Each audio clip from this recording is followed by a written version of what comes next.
मेरा नाम प्रयाग है। मेरी जिंदगी शुरू हुई थी एक मामूली से और छोटे से सफर से, जहां मैं बेहद गरीब था। मेरे पिता खेतों में मजदूरी किया करते थे। मैं अपने माता पिता का एक ही बेटा था और मेरी दो दो जवान बहनें थीं जो मुझसे उम्र में छोटी थीं। मेरी छोटी बहन मुझसे 2 साल छोटी थी, जबकि सबसे छोटी वाली बहन बेहद ही खूबसूरत थी। और मेरे पिता से मेरी माँ की शादी एक समझौता था। मेरी माँ किसी और को पसंद करती थी और मेरे पिता भी किसी और को पसंद किया करते थे। उन दोनों की ही पसंद को मारकर उनकी शादी आपस में करवा दी गई, जिसकी वजह से उन दोनों का दिल एक साथ न मिलता था। या यूं कहा जाए कि सबसे ज्यादा मेरी माँ का दिल पिताजी के साथ नहीं मिलता था।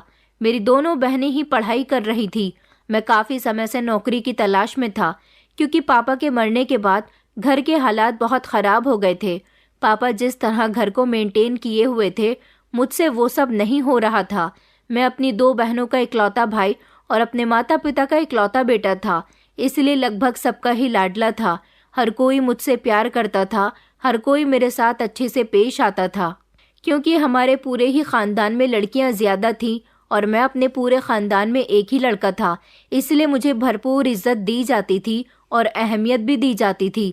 न सिर्फ अपने खानदान वालों की तरफ से, बल्कि मेरे नाना नानी के घर भी सब लोग मेरे साथ अच्छे से पेश आते थे। बल्कि हमारे मोहल्ले में भी मेरा काफी नाम था। मैं सुलझा हुआ और शरीफ लड़का था। मैंने कभी भी किसी लड़की को नजर उठाकर नहीं देखा था। अब मुझ पर चढ़ती जवानी थी।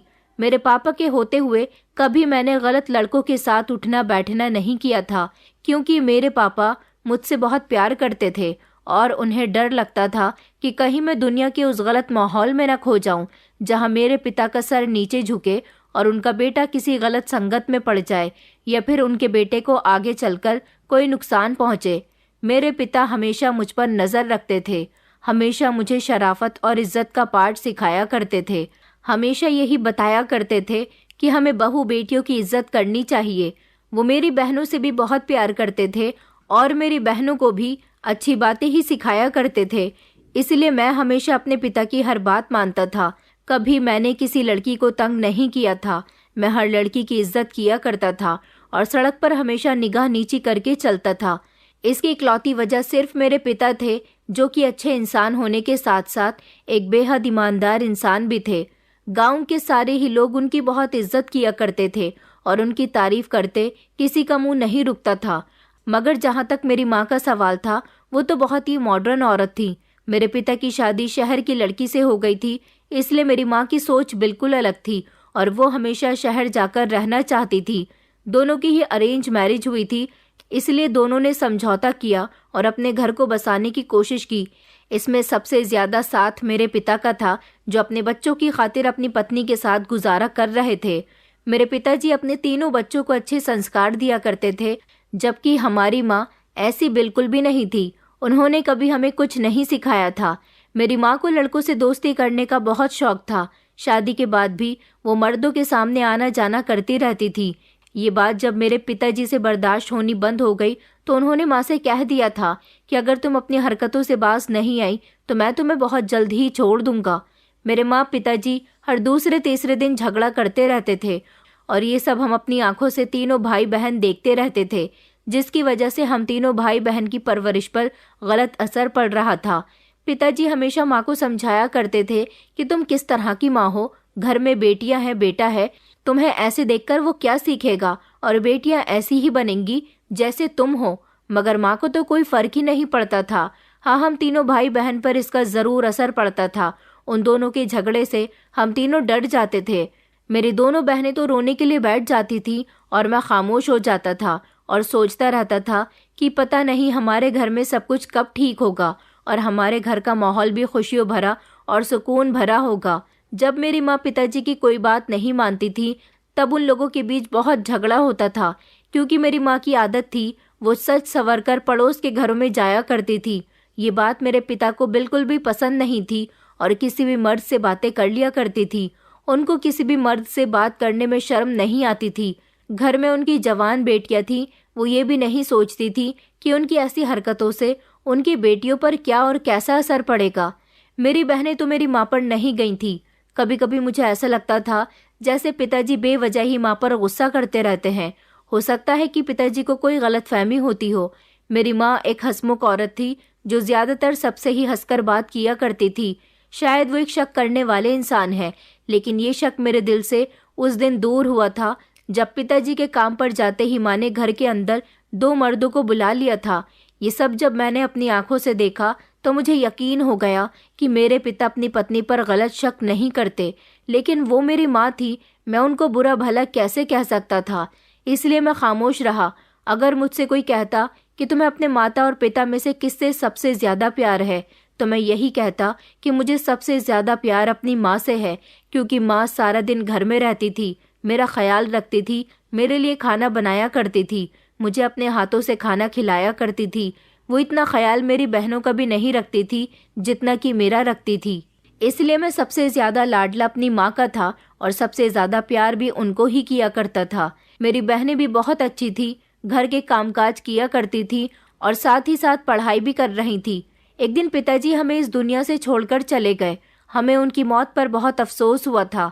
सबसे ज्यादा अफसोस माँ पर था, जिनको पिताजी के मरने के बाद अपनी गलतियों का एहसास हो गया था। उनको यही लगा कि उन्हें अपने पति की बात माननी चाहिए थी, मगर अब दौर कुछ और आ गया था। घर के हालात खराब हो गए तो मेरी बड़ी बहन ने नौकरी करनी शुरू कर दी थी। चाहता तो मैं भी यही था कि मेरी भी नौकरी लग जाए। मेरी बहन मुझसे छोटी थी, मुझे अच्छा नहीं लगा कि वो घर से बाहर निकलकर नौकरी करे, लेकिन मैं क्या करूं, मुझे कहीं नौकरी नहीं मिल रही थी। मेरी सबसे छोटी वाली बहन बेहद ही खूबसूरत थी। अभी उसकी उम्र सिर्फ 15 साल थी, लेकिन उसकी हाइट हेल्थ अच्छी थी, इसलिए वो बड़ी बहन के बराबर ही लगती थी। मेरी एक बहन का नाम आकांक्षा और दूसरी वाली बहन का नाम मीनाक्षी था। आकांक्षा ही स्कूल में टीचिंग करके पैसे लाकर दे रही थी, जिससे हमारे घर का गुजारा हुआ। एक दिन माँ कहने लगी कि बेटा, तुम तो जानते हो कि मैं शुरू से ही तुम्हारे पिताजी से शहर जाने के लिए कहती रही हूँ, क्योंकि मैं शहर की रहने वाली हूँ। यहाँ मेरा गांव में मन नहीं लगता। अब तुम्हारे पिता इस दुनिया में नहीं रहे, यहाँ इस गांव में रखा ही क्या है। तुम लोगों के लिए कोई अच्छी सी नौकरी भी नहीं है। मैंने और तुम्हारे पिता ने तुम्हें पढ़ाया लिखाया, लेकिन यहाँ कुछ काम नहीं आ रहा। मैं चाहती हूँ कि हम सब लोग मिलकर शहर चलते हैं। आकांक्षा भी यहाँ गांव के सरकारी स्कूल में नौकरी करके थोड़े ही पैसे लेकर आती है, लेकिन शहर में बहुत सारी नौकरियां हैं। प्रयाग बेटा, वहाँ तुम्हें भी नौकरी मिल जाएगी और आकांक्षा भी नौकरी करने लगेगी। बल्कि मैं तो ये चाहती हूँ कि मैं खुद भी वहाँ कोई काम धंधा ढूंढ लूंगी। मुझे और मेरी दोनों बहनों को इस बात से कोई एतराज नहीं था। हमने सोचा कि माँ बिल्कुल ठीक कह रही है, इसलिए हम लोग अपना बोरिया बिस्तर बांधकर शहर के लिए रवाना हो गए थे। हमने अपना गांव वाला घर बेच दिया और शहर जाकर किराए पर रहने लगे। मेरी पढ़ाई तो वैसे भी पूरी हो गई थी। माँ मेरी शादी करना चाहती थी, लेकिन अभी हमारे फाइनेंशियल हालात कुछ ठीक नहीं थे।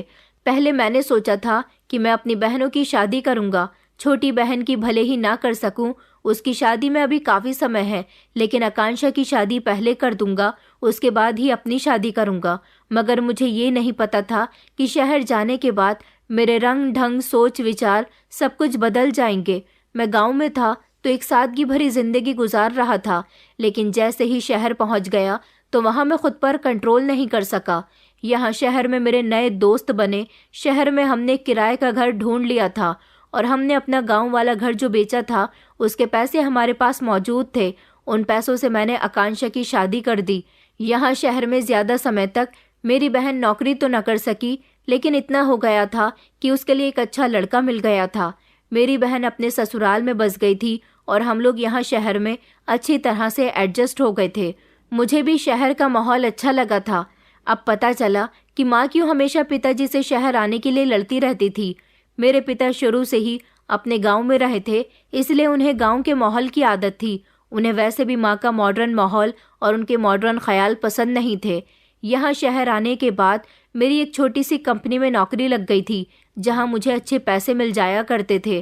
कंपनी के ही कुछ लड़कों से मेरी जान पहचान हुई और उसके बाद वही जान पहचान दोस्ती में बदल गई। अब मेरे घर पर भी मेरी माँ और छोटी बहन मीनाक्षी ही रह गए थे।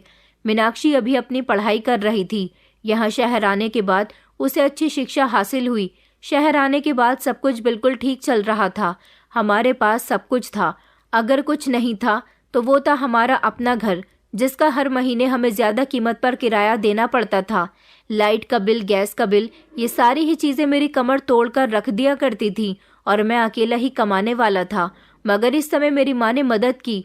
मीनाक्षी स्कूल चली जाती थी और मैं नौकरी करने के लिए चला जाता था। घर में मेरी माँ अकेली रह जाती थी। शुरू शुरू के दिनों में मुझे अपने घर का खर्च उठाने में बहुत परेशानी हुई थी, क्योंकि कभी पिताजी ने अपने होते हुए मेरे सर पर कोई परेशानी नहीं आने दी थी। हाँ, लेकिन जैसे जैसे हम लोग यहाँ सेटल होते गए तो माँ मेरी मदद करने लगी। न जाने माँ के पास इतने पैसे कहाँ से आ जाया करते थे। घर के सारे खर्च वो खुद करती थी।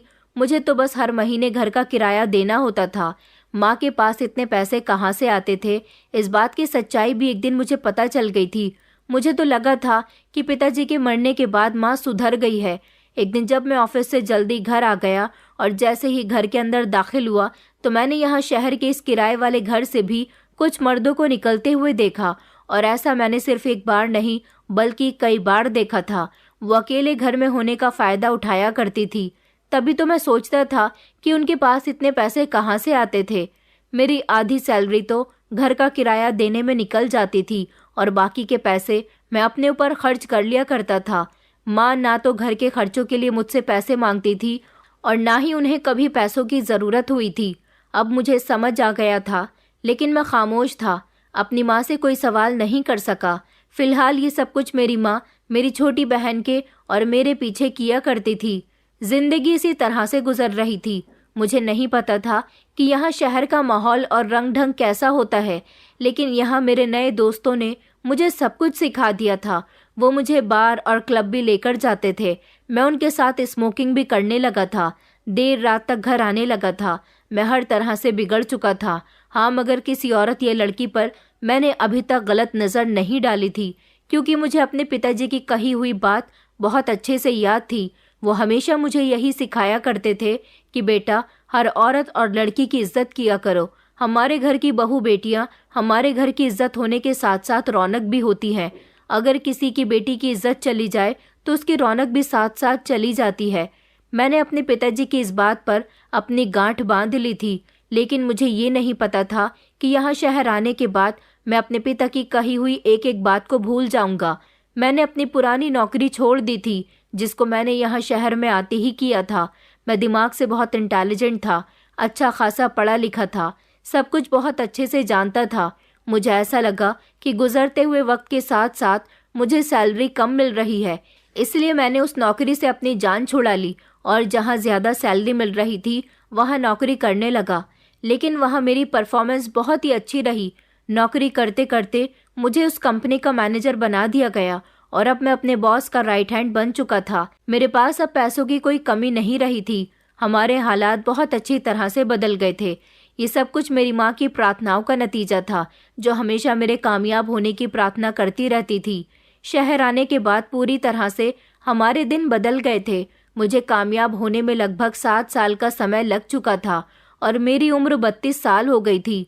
माँ का कहना था कि बेटा, अब मैं तुम्हारी शादी करना चाहती हूँ। हमारे पास अब सब कुछ है, अब तो तुम शादी कर सकते हो। लेकिन मुझे ऐसा लगता था कि नहीं, मुझे अभी थोड़ा और पैसा कमाना है।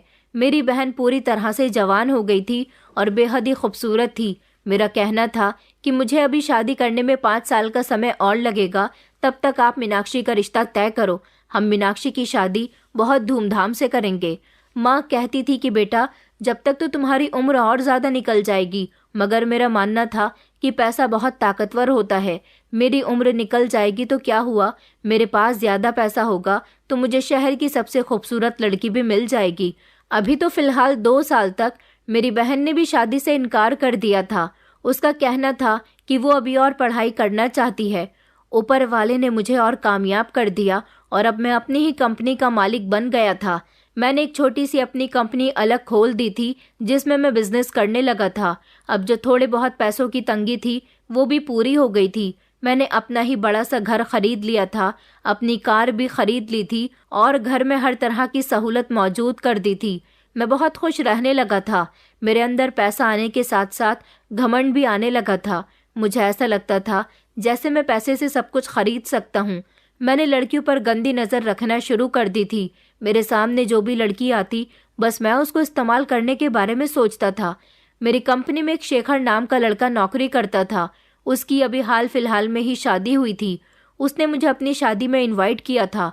वो मुझसे उम्र में छोटा था। उसकी पत्नी बेहद सुंदर थी। सारे ही लोग दुल्हन की तारीफ कर रहे थे। शेखर की शादी को 6 महीने ही गुजरे कि अचानक एक हादसे ने उसकी जान ले ली थी। हादसा इतना खतरनाक था कि उसकी मौके पर ही मौत हो गई और उसकी पत्नी 6 महीने की विधवा बन गई थी। पता चला कि उसकी पत्नी मां बनने वाली है, इसलिए अभी तक वो उसके ही घर में रह रही है।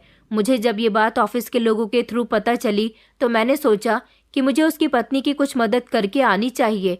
शेखर के माता पिता इस दुनिया में नहीं थे। उसके घर में अब उसकी पत्नी के अलावा और कोई भी नहीं था। मैं शेखर के घर चला गया और अपने पास थोड़े से पैसे रखकर ले गया था ताकि वो पैसे शेखर की पत्नी को देकर उसकी कुछ मदद कर सकूं।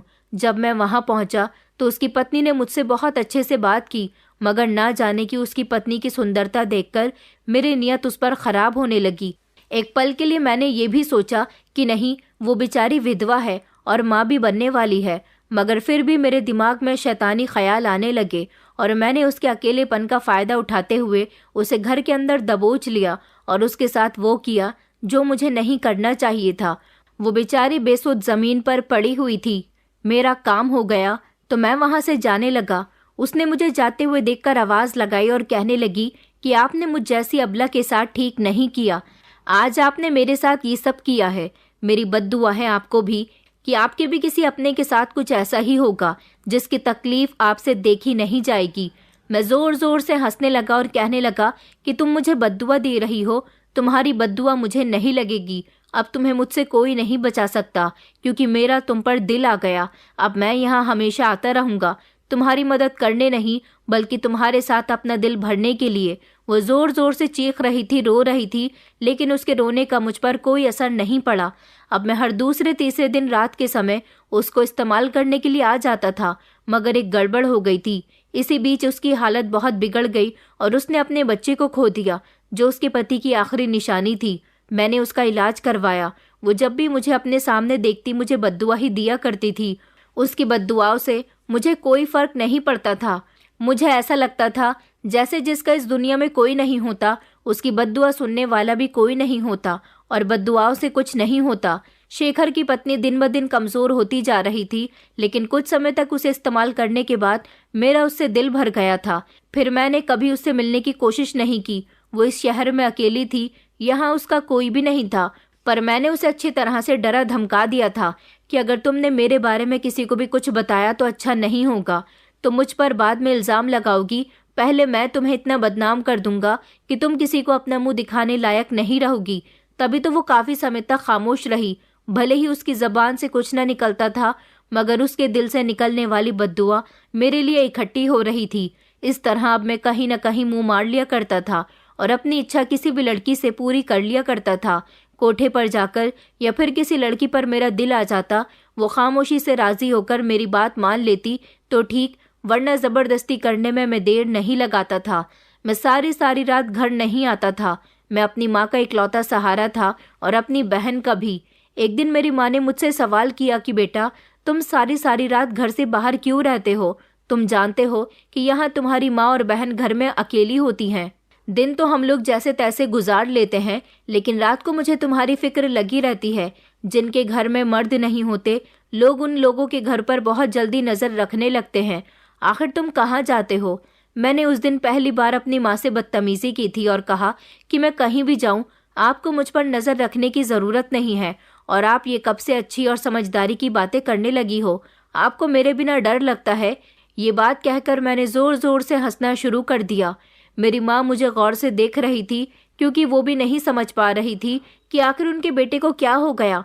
उन्होंने अपनी आंखों में आंसू भरकर कहा कि बेटा, तुम मुझ पर हंस रहे हो। मैंने कहा नहीं, मैं आप पर नहीं हंस रहा, बल्कि उस औरत पर हंस रहा हूँ जो अपने पति के होते हुए भी दूसरे मर्दों के साथ ताल्लुक बढ़ाती थी। इतना ही नहीं, पति के मरने के बाद बेटा और बेटी के घर से निकलते ही मर्दों को घर में बुलाया करती थी। आज वो औरत बात कर रही है कि उसे अपने घर पर मर्दों की नज़र से डर लग रहा है। मेरी माँ कहने लगी कि बेटा, मैंने अपने भगवान से अपने पापों की माफ़ी मांग ली है। मैं बहुत शर्मिंदा हूँ, लेकिन तुम्हारे पिता के मरने के बाद मैंने ये सब मजबूरी के तहत किया। मैंने कहा आखिर आपकी ऐसी कौन सी मजबूरी थी? मैं नौकरी कर रहा था ना, क्या इतने पैसों में आपका गुजारा नहीं हो रहा था? माँ कहने लगी कि हाँ, तुम्हारे दिए गए पैसों में गुजारा नहीं हो रहा था। तुम इकलौते कमाई करने वाले थे और घर के खर्चे 10 तरह के थे। तुम्हारी शादीशुदा बहन भी यहाँ आती है, उसका भी लेन देन है और भी 100 खर्चे हैं। अब मैं बार बार तो तुम्हारे आगे पैसों के लिए हाथ नहीं फैला सकती थी। जब मुझे दिख रहा था कि मेरे बेटे की कमाई अभी ज्यादा नहीं है, तो मैंने सोचा कि मैं अपनी जिंदगी में अपने पति के जीते जी बहुत सारे पाप किए हैं, लेकिन अगर अपने पति के मरने के बाद मैं अपने बेटे का बोझ हल्का करने के लिए ये पाप 1-2 बार और कर लूंगी तो कोई गलत बात नहीं है। माँ की बात सुनकर मुझे बहुत गुस्सा आया था। मैंने उनसे तो कुछ नहीं कहा, मगर मैं वहां से उठकर चला गया था, क्योंकि जब से मेरी माँ पर शराफत का भूत छाया था, वो मुझ पर हमेशा रोक टोक करती रहती थी और उनकी रोक टोक अब मुझे बहुत बुरी लगती थी। मेरी बहन भी अगर मेरे सामने आ जाती तो मैं उसे भी डांट दिया करता था। मेरे अंदर कूट कूट कर घमंड भर गया था। मैं अपने आगे किसी को कुछ नहीं समझता था। मेरे बदलते हुए तेवर देखकर माँ को मेरी बहन की बहुत फिक्र होने लगी थी। अब वो जल्द से जल्द उसके लिए रिश्ता तलाश कर रही थी और सुना था कि उनको उसके लिए एक अच्छा सा रिश्ता मिल भी गया था। उन्होंने कई बार मुझे इस बारे में बताने की कोशिश की थी, लेकिन मैंने उनकी कोई बात नहीं सुनी। शेखर की पत्नी के बजाय मैंने और भी बाकी सारी कमजोर और लाचार लड़कियों की इज्जत के साथ इसी तरह से खेला था और अब मैं इस खेल में अच्छी तरह से माहिर हो गया था। मुझे जिस लड़की का भी डर होता कि ये मुझे बदनाम करने की कोशिश करेगी, मैं उसका मुंह बंद कर दिया करता था, पैसे देकर या फिर उसे डरा धमकाकर, जिसकी वजह से किसी भी लड़की की मेरे खिलाफ आवाज उठाने की हिम्मत ही नहीं होती थी। कुछ दिन और इसी तरह से गुजर गए थे। मेरी माँ के सामने धीरे धीरे मेरी हरकतें खुलने लगी थी। माँ कहती थी कि बेटा, मैं समझ गई हूँ, तुम्हें अपने पैसे का घमंड हो गया। मुझे तो लगता है कि तुम गलत कामों में पड़ गए हो, क्योंकि तुम्हारे 1-2 दोस्त के थ्रू मुझे पता चला कि तुम अब पहले से काफी बदल गए हो। देखो बेटा, ध्यान रखो कि तुम्हारे घर में जवान बहन है।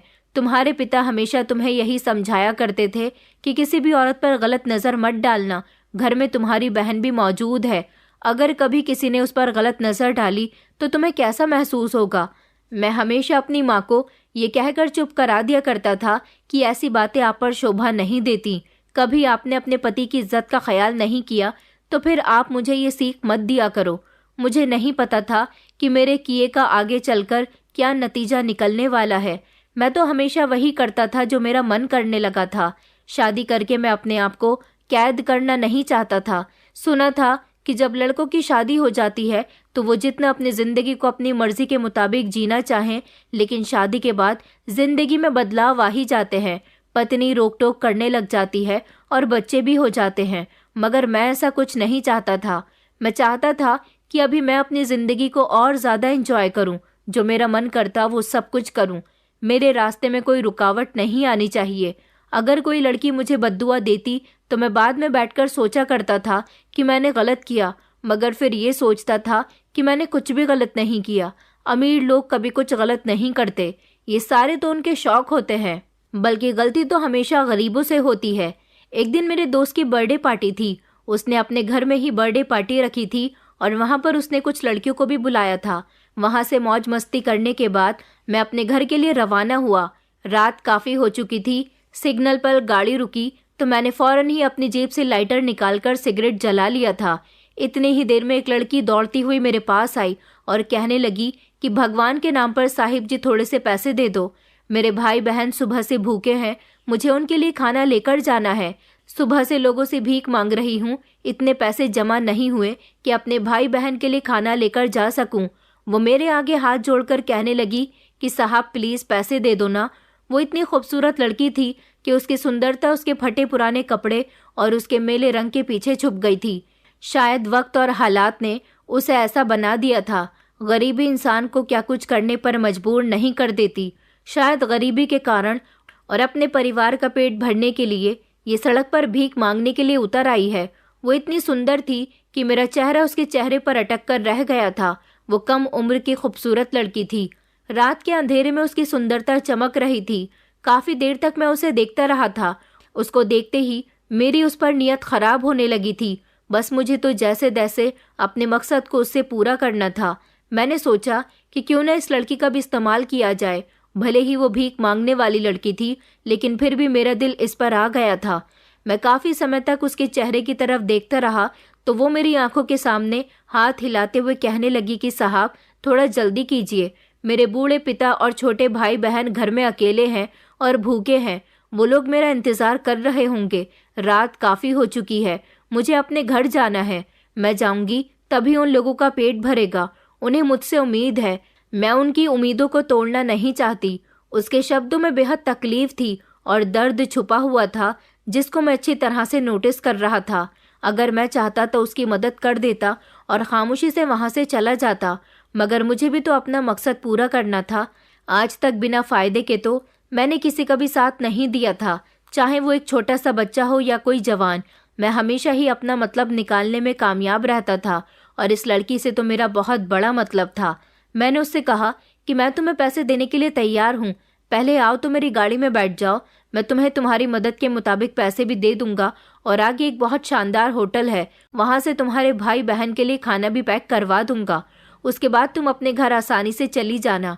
तुम्हारे भाई बहन तुम्हें देखकर खुश हो जाएंगे।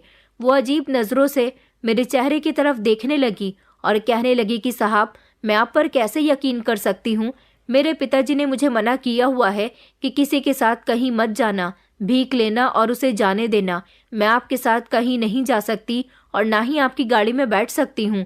आप मुझे ऐसे ही पैसे दे दीजिए, मैं अपने भाई बहन के लिए खाना खुद खरीद लूंगी। मैंने उस पर गुस्से से चिल्लाते हुए कहा कि तुमने मुझे गलत इंसान समझा हुआ है क्या? मैं तो तुम्हारी मदद करने के लिए यहाँ तुम्हारी बात सुन रहा हूँ। इतनी देर तक तो मैं किसी से भी बात नहीं करता। मैंने सोचा कि मैं तुम्हें इतने पैसे दे दूंगा कि तुम्हें कभी भीख मांगने की जरूरत नहीं पड़ेगी, मगर तुम तो मुझे ही ज्ञान दे रही हो। अच्छा तो ठीक है, फिर तुम मुझे गलत समझती हो तो मैं तुम्हारी मदद नहीं कर सकता। इतना कहकर ही मैं गाड़ी स्टार्ट करने ही वाला था, उसने फौरन ही गाड़ी का शीशा अपने हाथों से पकड़ लिया और कहने लगी कि अरे नहीं साहब, नहीं नहीं, ये बात नहीं है, मुझे पैसों की सख्त ज़रूरत है। मेरे पिताजी की भी मुझे दवाई लेनी है, वो घर में बीमार पड़े हुए हैं और भाई बहन भूखे हैं। लेकिन मुझे डर लग रहा है, मैं आप पर विश्वास करने से डर रही हूँ। मेरे पिताजी कहते हैं कि हमें किसी पर भी आसानी से भरोसा नहीं करना चाहिए। वो लड़की मुझे बहुत ही समझदार और चालाक लग रही थी। मुझे उस पर गुस्सा भी आ रहा था, लेकिन मैंने ठान लिया था कि इसका तो मुझे कुछ न कुछ करना ही पड़ेगा। मैंने उससे कहा कि तुम्हें मुझसे डरने की ज़रूरत नहीं है, मैं तुम जैसे न जाने कितने लोगों की मदद करता हूँ। चलो मेरी गाड़ी में बैठो। देखो, अगर अपने भाई बहन का पेट भरना है और अपने पिता के लिए दवाई खरीदनी है तो मेरे साथ चलना ही होगा, क्योंकि यहाँ बीच रास्ते में तो मैं तुम्हारी कोई मदद नहीं कर सकता। काफी देर तक वो वहां खड़े होकर सोचती रही थी और मैं भी गाड़ी में वहीं पर बैठा रहा, उसको देखता रहा। इधर उसने मूर्खता दिखानी शुरू कर दी थी। वो एक नादान लड़की थी। मैं जानता था कि वो मेरे साथ चलने के लिए तैयार हो जाएगी। मैंने उसे और भी थोड़े से लालच दिए थे और इससे इधर उधर की बातें कर रहा था। बार बार उसके परिवार के बारे में भी पूछ रहा था, जिस पर वो अपनी आंखें नम करके अपने परिवार के बारे में मुझे बता रही थी कि वो बहुत गरीब परिवार की थी। अपने घर की गरीबी ही उसे यहाँ तक खींचकर ले आई थी। मैंने उससे कहा कि मैं तुम्हारी पूरी मदद करूँगा, पहले हम तुम्हारी फैमिली के लिए खाना ले लेते हैं और उसके बाद मैं तुम्हें खुद तुम्हारे घर छोड़कर आऊँगा। तुम्हारे पिता से भी मुलाकात करूँगा ताकि मैं उनको कोई नौकरी दे सकूँ, फिर तुम्हें इस तरह सड़कों पर भीख मांगनी नहीं पड़ेगी। वो मेरी बात सुनकर खुश हो गई थी। मैंने उसे पूरी तरह से अपने भरोसे में उतार लिया था। वो आंखें बड़ी बड़ी करके कहने लगी, क्या आप इतने अमीर हो? मैंने कहा कि हाँ, मैं बहुत ही अमीर हूँ। एक बार मुझ पर भरोसा करके तो देखो, फिर तुम्हें खुशी होगी कि तुमने मेरी बात मानकर अपने परिवार का और अपना कितना बड़ा फायदा किया। वो बेफिक्र हो गई थी। मैंने उसे पीछे की सीट पर बैठने के लिए कहा था और खुद गाड़ी ड्राइव करने लगा। मैं बार बार शीशे में उसकी खूबसूरती को देख रहा था। वो मुझसे अजीबोगरीब सवाल कर रही थी। उसके चेहरे पर भी मुझे घबराहट साफ दिखाई दे रही थी। लगभग 10 मिनट तक मैं गाड़ी चलाता रहा था और उसे अपनी बातों में लेता रहा। उसके बाद मैं उसको एक सुनसान जगह पर ले गया था और वहां जाकर मैंने उसे गाड़ी से उतरने के लिए कहा। वो मासूमियत में गाड़ी से उतर गई थी और इधर उधर देखने लगी, सवाल करने लगी कि हम यहाँ पर क्यों आए हैं। शायद वो समझ रही थी कि उसने मुझ पर भरोसा करके बहुत बड़ी गलती की। आखिरकार वो जवान लड़की थी, वो घबरा गई और यही मैंने उसके साथ दरिंदगी को अंजाम दिया था। यहाँ उसकी चीख पुकार सुनने वाला कोई भी नहीं था। चारों तरफ सुनसान इलाका था। वो मेरे साथ काफ़ी हाथापाई भी कर रही थी और मैं उसे काबू करने लगा। वो बार बार मुझे बद्दुआ दे रही थी, मगर मुझे तो कोई फ़र्क ही नहीं पड़ रहा था। मैंने उसकी इज्जत को नोच डाला था। उसका इस्तेमाल करने के बाद मैंने उसे वहीं पर फेंक दिया था। उसकी हालत बहुत ख़राब हो चुकी थी। वो सुनसान और जंगली इलाका था, वहाँ जानवरों का भी आना जाना होता था। मैंने सोचा कि सुबह तक कोई ना कोई जानवर इसे खाकर ख़त्म कर देगा। मैं उसे वहीं छोड़कर अपने घर आ गया था, लेकिन जैसे ही मैं घर पहुंचा तो घर में एक अजीब सा माहौल छाया हुआ था।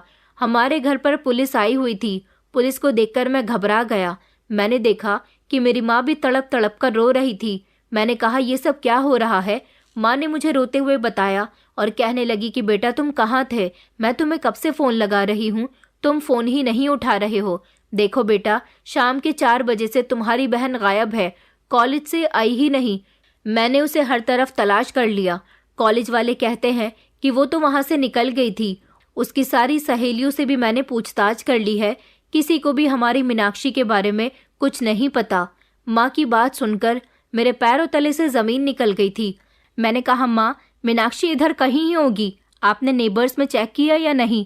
माँ कहने लगी कि बेटा कहीं नहीं है।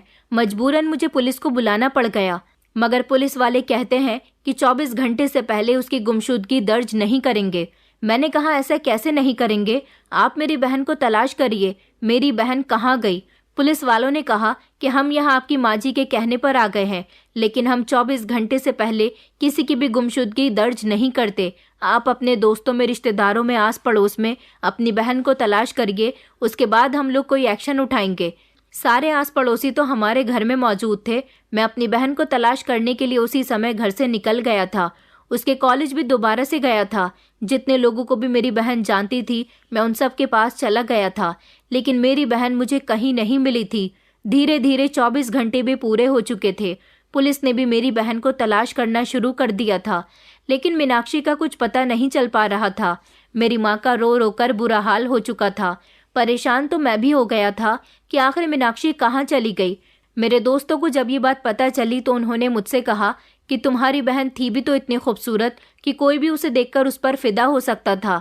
क्या पता किसी ने उसके साथ मौका मार लिया हो। मेरे दोस्तों ने ये बात हंसकर और मजाक में कही थी, लेकिन आज पहली बार मेरी छुपी हुई गैरत बाहर को आ गई थी। उनकी बात पर मुझे गुस्सा आया और मैंने अपने दोस्तों के साथ हाथापाई करनी शुरू कर दी।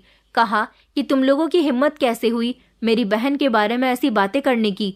मेरे दोस्त कहने लगे कि हम ये बात एक बार नहीं बल्कि कई बार करेंगे, क्योंकि तुम भी तो अभी तक न जाने कितनी लड़कियों की इज्जत के साथ खेल चुके हो। अगर हमने तुम्हारी बहन के बारे में एक छोटी सी बात कह भी दी तो तुम इतना भड़क रहे हो। जिन लड़कियों की तुम इज्जत के साथ अब तक खेलते आए हो, वो भी तो किसी की बहन या किसी की बेटियां हैं। ये बात सुनकर न जाने क्यों मुझे एक जोरदार झटका लगा था। क्या मेरे दोस्त बिल्कुल ठीक कह रहे थे? मगर नहीं, मेरी बहन बिल्कुल सही सलामत है। मेरी बहन ज़रूर कहीं चली गई है, वो मिल जाएगी, मैं इसी उम्मीद में था।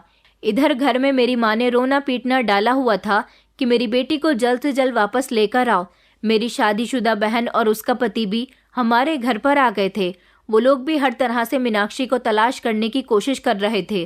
3 दिन गुजर गए थे, मगर मीनाक्षी का कोई अता पता नहीं चला।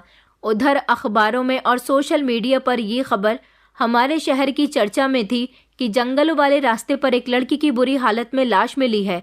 जब ये बात मुझे पता चली तो मैं घबरा गया था और समझ गया था कि ये उसी लड़की की लाश है जिसको उस रात में सड़क पर ये सोचकर फेंक आया था कि कोई भी जंगली जानवर उसे खा जाएगा और इसी तरह उसकी लाश ठिकाने से लग जाएगी। मगर मुझे नहीं पता था कि उसकी लाश पुलिस के हाथ लग जाएगी। पुलिस ने उस लाश को हिरासत में लिया था और लाश को फॉरेंसिक के लिए भेज दिया गया था। पुलिस को ये पता चल गया था कि उस लड़की के साथ किसी ने दरिंदगी की है, तभी उसकी जान चली गई। पुलिस ने उसके परिवार का भी पता लगा लिया था, मगर मैं खामोश था और डर रहा था कि कहीं पुलिस मुझ तक न पहुंच जाए। अभी तक पुलिस को मेरे बारे में कुछ पता नहीं चला था। दूसरी तरफ मैं अपनी बहन की वजह से बहुत परेशान था। सारी परेशानियों ने एक साथ मुझे घेर लिया था। मेरा दिन रात का सुकून खत्म हो चुका था। मीनाक्षी कहाँ चली गई थी, मेरी कुछ समझ नहीं आ रहा था। मैं मीनाक्षी का पता लगाऊं या फिर अपने आप को पुलिस के डर से कहीं छुपाकर बैठ जाऊं, मगर लाख कोशिशों के बावजूद भी पुलिस मुझ तक पहुंच गई थी। पुलिस ने मुझे अरेस्ट कर लिया था और जब मेरे साथ इन्वेस्टिगेशन की गई तो ये बात सच साबित हुई थी कि उस भीख मांगने वाली लड़की के साथ दरिंदगी करने वाला इंसान कोई और नहीं बल्कि मैं ही था। जब ये बात मेरी माँ और बहन को पता चली तो उन्होंने कहा कि ये सब तुम्हारे ही कर्मों का नतीजा है जो तुम्हारी बहन गायब हुई है। हमें तो डर है कि कहीं तुम्हारे कर्मों का नतीजा तुम्हारी बहन को ना मिला हो। ये सुनकर मैं डर गया था। मेरी बहन मासूम थी, भले ही वो जवान थी मगर वो बहुत सीधी सादी और भोली भाली लड़की थी। पुलिस के पास सबूत थे और सबूतों के तहत मैं इस बात को झुठला नहीं सकता था कि मैंने उस लड़की के साथ गलत नहीं किया। जिस सिग्नल पर मैं अपनी गाड़ी रोककर खड़ा हुआ था वहां की सीसीटीवी फुटेज से मेरी गाड़ी का नंबर निकाल लिया गया था, क्योंकि वहां मेरी गाड़ी के पास ही खड़े होकर वो लड़की काफी देर तक मेरे साथ बातचीत करती रही थी और फिर वहां से मेरे साथ गाड़ी में बैठकर चली गई थी। उसके पिता ने पुलिस को बता दिया था कि उनकी बेटी किस एरिया में भीख मांगा करती थी, इसलिए पुलिस ने उसी एरिया के सीसीटीवी फुटेज खंगाले थे जहां से उनको आरोपी का पता चल गया था। पुलिस को शक था कि मैंने अपनी बहन को भी गायब करवाया है, लेकिन कोई भला अपनी बहन को गायब कैसे करवा सकता है। मुझे जेल लाया गया था। मेरी बहुत पिटाई हुई थी। यहाँ पैसा, जान पहचान कुछ भी काम नहीं आया था और अब मुझे एहसास हो रहा था कि बद्दुआओं का असर कितना खतरनाक होता है, क्योंकि मुझे उन सभी की बद्दुआएं लगी थी जिनके साथ मैंने गलत किया था। मुझे सजा हो गई थी और मैं जेल की सलाखों के पीछे पहुंच चुका था। पुलिस ने मेरी बहन के बारे में भी पता निकाल लिया था। मेरी बहन की लाश उसके ही कॉलेज के एक लड़के के फ्लैट से मिली थी। दरअसल मेरी बहन के साथ भी वही सब कुछ हुआ था जो मैं दूसरी लड़कियों के साथ किया करता था। मेरी बहन को भी उसके ही कॉलेज के कुछ लड़कों ने फंसा लिया था और वो लोग उसे अपने फ्लैट में ले गए थे। वहां ले जाने के बाद उन्होंने उसके साथ दरिंदगी की और दरिंदगी के दौरान ही मेरी बहन अपनी जिंदगी की बाजी हार गई, तो उन्होंने उसे अपने फ्लैट में बंद करके काफी दिन तक रखा और फिर वो वहां से फरार हो गए। उस बंद फ्लैट से जब मेरी बहन की लाश मिली तो उसके आरोपियों का भी पता चल गया था। अब मुझे पता चला था कि बद्दुआओं का असर कितना खतरनाक होता है। मेरा पूरा परिवार एक झटके में बिखर कर रह गया। मैं जेल आ गया था। मेरी बहन इस दुनिया को छोड़कर चली गई। मेरी माँ ये सदमा बर्दाश्त न कर सकी तो वो भी जिंदा न रही। जब हम गलत रास्ते पर चलने लगते हैं तो हमें यह एहसास नहीं होता कि हम क्या कर रहे हैं और हमारे साथ आगे इसका बदला भी होने वाला है। दोस्तों, उम्मीद करती हूँ आपको हमारी कहानी पसंद आई होगी। कहानी पसंद आई है तो वीडियो को लाइक करें, चैनल पर नए हैं तो चैनल को सब्सक्राइब करें और हाँ, नोटिफिकेशन बेल को ज़रूर दबाएं ताकि अगली अपडेट सबसे पहले आपको मिले।